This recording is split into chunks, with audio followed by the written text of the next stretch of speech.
वडील जर रात्रंदिवस लोकांसाठी असूनही हा महाराष्ट्र पिंजून काढत असतील आणि तुम्ही त्यांनाच विचारता, ह्याच्यावरून कळतं की तुमचे संस्कार किती आहेत, तुम्हाला कशी घरात शिकवण मिळते.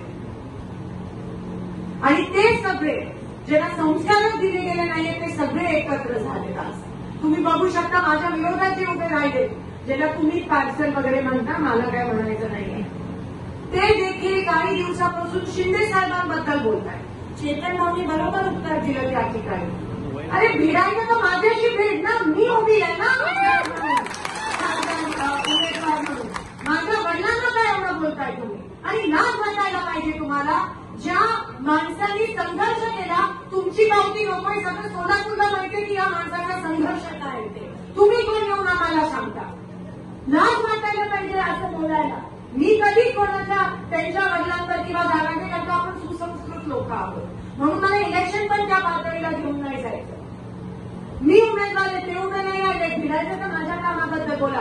15 वर्ष उगाच नाही माझ्या लोकांनी मला निवडून आणलं, तो पण संघर्ष होता. आणि तुम्ही म्हणजे संघर्ष नाही म्हणजे तुम्ही माझ्या लोकांना अपमानित करताय, मला नाही.